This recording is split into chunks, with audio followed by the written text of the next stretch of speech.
and that it's not as authentic. So I speak. I speak as I am. I teach how I teach. I'm both a student and a teacher. And what I'm trying to teach you is how to learn from you. How to handle pressure based upon lessons you've already gotten in your life, whether you remember or not. I want you to remember. I want you to go back and find it. It may take some time. You've got to be patient. You can't play guitar right off the bat. The results will take care of themselves. If you express yourself with the proper means, you will have the correct illusion of an end.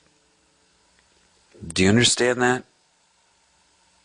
If you focus on the end, your means will get screwed up. If you focus on the means, meaning have faith, that's where trust comes into play. Faith in your instinct, in the expression of love. If you believe that love is the superior consciousness, then you have to trust it. You have to extend faith to your spirit, to the truth. Love is interchangeable with truth. People misunderstand that. They've been misled. It's not their fault. But they have a belief. They've maybe heard me say something about unconditional love. But the problem is that people have a belief that unconditional love means unconditional fluff. Try substituting the word love with the word truth, and then say it. Unconditional truth. Love doesn't go around and act fluffy-duffy. Love does what's appropriate in a given moment. Sometimes you may seem to be rude to somebody. Why that was needed, you may not know. But it knows. Trust love in the moment. So I had to make a decision. I cannot control my experience. This I understand. I cannot control what happens in my reality. My mind may affect what happens, but I really have no control over it. So what do I have control over? What I give to it, how I perceive it. When they say he who overcometh, what is it that you think you're overcoming? What is the ego other than submitting to the collective input you've had from your reality since day one? That's the ego. This idea of dismantling the ego completely is wrong. I use my ego all the time. Personality's still there. I'm not a moron. I know how to interact. You're not going to lose your mind unless you're part of some cult that tries to brainwash you. When I say the ego is the problem, what I mean by that is believing that you are your ego. For to believe that you are your ego means that you have allowed society to tell you what you are in a prison system.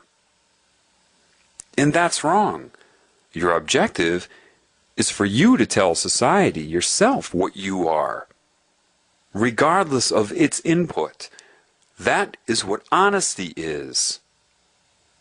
Where you express yourself, how you truly feel, what you know, regardless of your reality.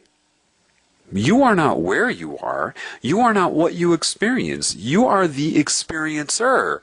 If you let your experience change you and tell you what you are, then you become the experience, and that's how you get caught in the web. If you're constantly running from pain and chasing pleasure, and think that that is somehow your identity, you're in the web. This is very important. Very important. You can't change what happens to you. In the sense that your ego does create your life here.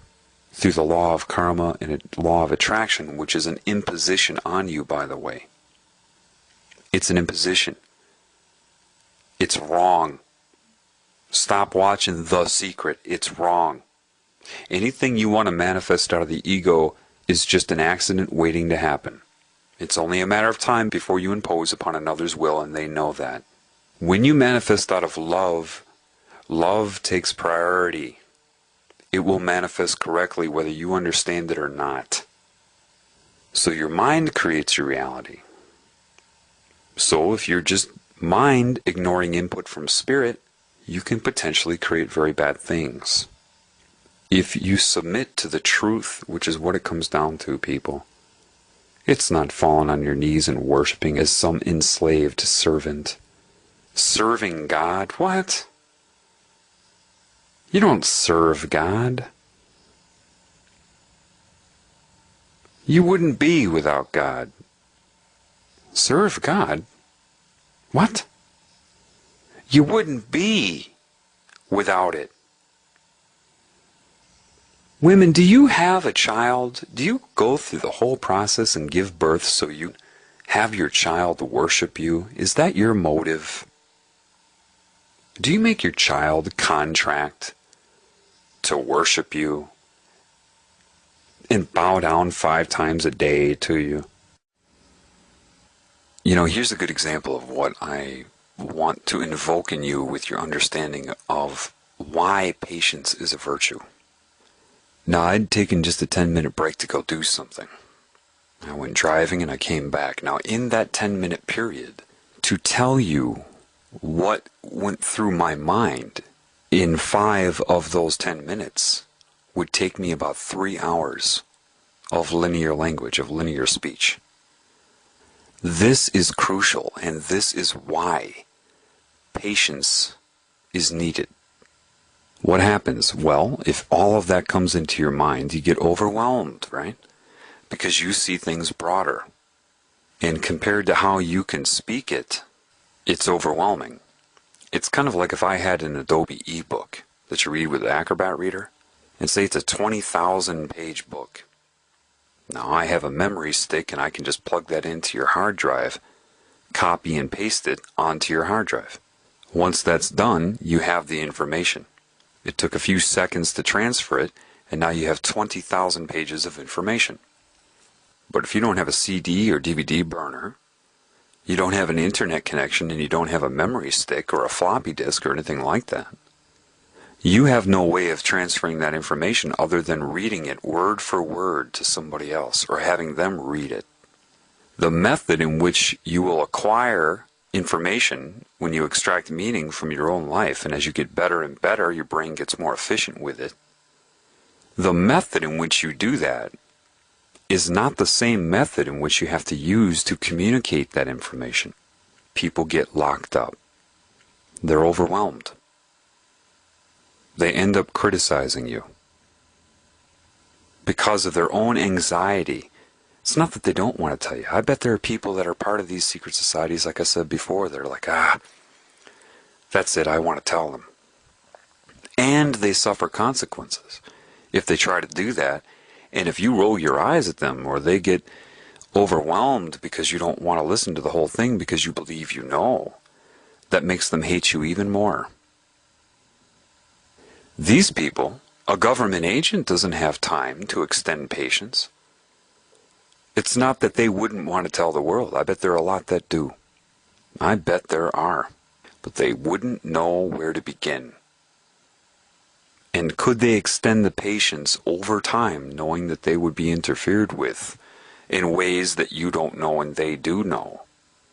When you break adherence to certain frequencies, you see things that you never would have thought possible. This is why I laugh at people. One guy sent me a message and says, is there a clear channel we can communicate on? A safe channel? I sent him a message back. I'm like, what do you mean a safe channel? He says, where we can't be detected, something safe. Those in the know laugh at that.